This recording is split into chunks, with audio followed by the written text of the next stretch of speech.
आज हम deep dive कर रहे हैं भुसावल जंक्शन रेलवे स्टेशन पर। स्टेशन कोड है BSL। जी। हमारे पास जो जानकारी है वो इसके इतिहास से लेकर आज के इसके बड़े ऑपरेशन और इसकी अहमियत सब कुछ बताती है। हमारा मकसद ये समझना है कि ये स्टेशन सिर्फ एक ठहराव क्यों नहीं बल्कि इंडियन रेलवे नेटवर्क का एक कह सकते हैं एक जरूरी हिस्सा क्यों है। बिल्कुल, एक बहुत महत्वपूर्ण केंद्र। और ये कोई छोटा मोटा स्टेशन नहीं है, ये भारत के टॉप 100 बुकिंग स्टेशनों में से एक है। हाँ, आंकड़े तो यही बताते हैं। अंदाजा लगाइए, रोजाना यहाँ 1 लाख से 4 लाख से ज्यादा यात्री। काफी ज्यादा है। जी हाँ, बहुत ज्यादा। चलिए पता लगाते हैं कि आखिर इस स्टेशन में ऐसा क्या खास है। जरूर। पहले जरा इसकी लोकेशन देखते हैं। ताप्ती नदी के किनारे है, सतपुड़ा और अजंता पहाड़ियों के बीच। हाँ, भौगोलिक स्थिति काफी दिलचस्प है इसकी। और ये बना था 1863 में, और फिर तो तेजी से 1866 में खंडवा और 1867 में नागपुर तक लाइनें जुड़ गईं। जी, बहुत तेजी से विस्तार हुआ। और ये मुंबई कोलकाता और मुंबई दिल्ली जैसे मतलब देश के सबसे अहम रेलवे रूट्स पर एक बड़ा जंक्शन पॉइंट है। बिल्कुल। और यहाँ दिलचस्प बात यह है कि इसकी लोकेशन कोई मतलब इत्तेफाक नहीं थी। अच्छा। हाँ, जिस तरह ये पहाड़ियों और नदी के बीच है, इसने शुरू से ही इसे मध्य भारत को जोड़ने के लिए एक रणनीतिक जगह बना दिया। अंग्रेजों ने इसे बहुत सोच समझकर चुना था, जाहिर है। इसका इतनी जल्दी बाकी नेटवर्क से जुड़ जाना ही दिखाता है कि शुरुआत से ही इसका रोल कितना बुनियादी और अहम था। और आज इसका स्केल वो तो कमाल का है। रोज करीब 295 से 328 ट्रेनें यहाँ रुकती हैं। जी, बहुत बड़ा ऑपरेशन है। और लगभग 13 से 15 ट्रेनें तो यहीं से अपनी यात्रा शुरू या खत्म करती हैं। हाँ, ओरिजिनेटिंग और टर्मिनेटिंग ट्रेन्स भी हैं। मतलब सिर्फ पैसेंजर ट्रेनें ही नहीं, मालगाड़ियों का भी भारी ट्रैफिक रहता होगा। बिल्कुल, मालगाड़ियां भी बहुत चलती हैं इस रूट पर, तभी तो इसे रेलवे नगर भी कहते हैं। हाँ, ये नाम मैंने भी सुना है, रेलवे नगर। ये कैसे पड़ा? देखिए, रेलवे नगर का खिताब सिर्फ ट्रेनों की संख्या की वजह से नहीं है, ये यहाँ रेलवे से जुड़े गहरे आर्थिक और ऑपरेशनल संबंधों को दिखाता है। ओके।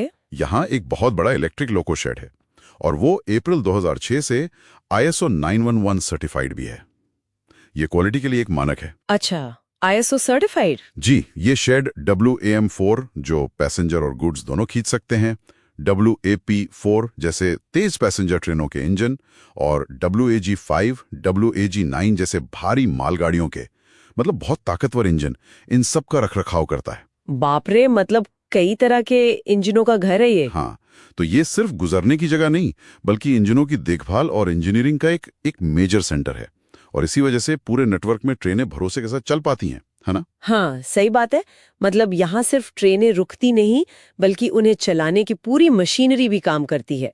और ये स्टेशन वक्त के साथ बदला भी है। यहाँ बिजली से ट्रेनें कब आई? इलेक्ट्रिफिकेशन यहाँ 1968-69 में हो गया था, काफी पहले। अच्छा, काफी पहले। और हाल में शायद 2016 के बाद उधना भुसावल जैसे रूट की लाइनें डबल की गईं और इलेक्ट्रीफाई भी हुई। हाँ, बिल्कुल, डबलिंग और इलेक्ट्रिफिकेशन हुआ है और अभी भी बड़े अपग्रेड्स चल रहे हैं। ओह, और क्या चल रहा है अभी? हाँ, बिल्कुल, यहाँ लगातार निवेश हो रहा है जो दिखाता है कि रेलवे के लिए ये आज भी कितना महत्वपूर्ण है। जैसे खंडवा तक तीसरी और चौथी रेलवे लाइन बिछाने का काम चल रहा है। तीसरी और चौथी लाइन? जी, और इस पर 3284 करोड़ रुपए से ज्यादा खर्च हो रहे हैं। 3284 करोड़, ये तो बहुत बड़ी रकम है। हाँ, बहुत बड़ी। ये दिखाता है कि इस रूट पर ट्रैफिक कितना बढ़ गया है और क्षमता बढ़ाना कितना जरूरी है।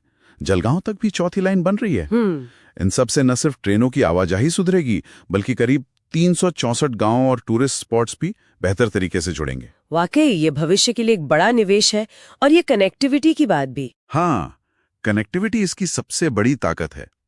ये मुंबई, सोलापुर, नागपुर जैसे बड़े रेलवे डिवीजनों को, यानी रेलवे के अहम ऑपरेशनल जोन्स को जोड़ता है। अच्छा। इसलिए ये मध्य भारत में माल और यात्रियों के आने जाने के लिए एक बड़ा इंटरचेंज पॉइंट है।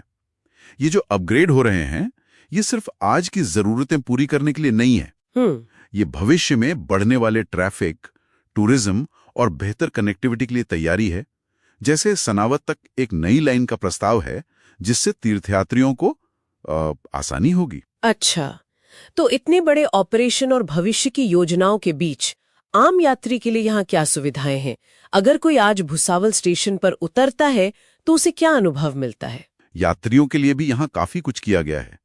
कुल 9 प्लेटफॉर्म्स हैं। 9 प्लेटफॉर्म्स। जी, आने जाने में आसानी के लिए लिफ्ट और एस्केलेटर लगे हैं। यहाँ तक कि बुजुर्गों या दिव्यांगों के लिए बैटरी से चलने वाली गाड़ियां भी हैं। एक छोटी सी फीस पर, शायद 50 रुपए लगते हैं। ओके, ये अच्छी सुविधा है। हाँ, टिकट के लिए अलग खिड़कियां हैं और पार्किंग की सुविधा भी, वो मुफ्त है। मुफ्त पार्किंग, ये तो बढ़िया है। जी, और स्टेशन के पास ही महाराष्ट्र राज्य सड़क परिवहन निगम मतलब MSRTC का बस स्टैंड है।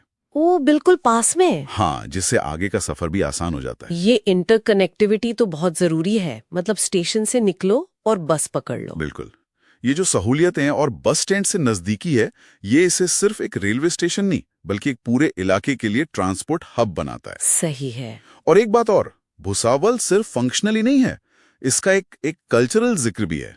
कल्चरल? वो कैसे? इसे हिंदी फिल्मों में भी दिखाया गया है।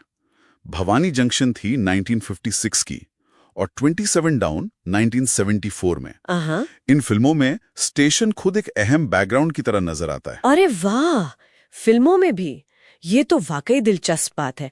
तो इन सब बातों का निचोड़ क्या निकालें? भुसावल स्टेशन आखिर है क्या? इतिहास, रणनीति, इंजीनियरिंग और लगातार विकास का एक संगम है।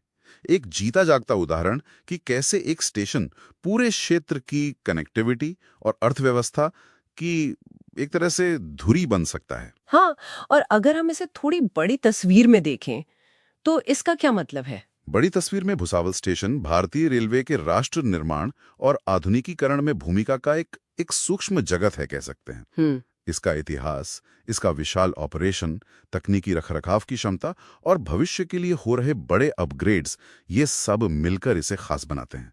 ये दिखाता है कि रेल में सिर्फ परिवहन का साधन नहीं बल्कि प्रगति का इंजन भी है। सही कहा। तो जाते जाते एक सवाल सोचने के लिए छोड़ जाते। जी बिल्कुल। भुसावल जैसे जंक्शंस जो इतने गहरे नेटवर्क से जुड़ा है और जहां इतने बड़े पैमाने पर निवेश हो रहा है, वहां अगर कोई रुकावट आती है या कोई बड़ा सुधार होता है तो उसका असर भारत के कितने बड़े हिस्से में सफर और व्यापार पर पड़ सकता है? हाँ, ये सोचने वाली बात है। इसका असर बहुत दूर तक जा सकता है।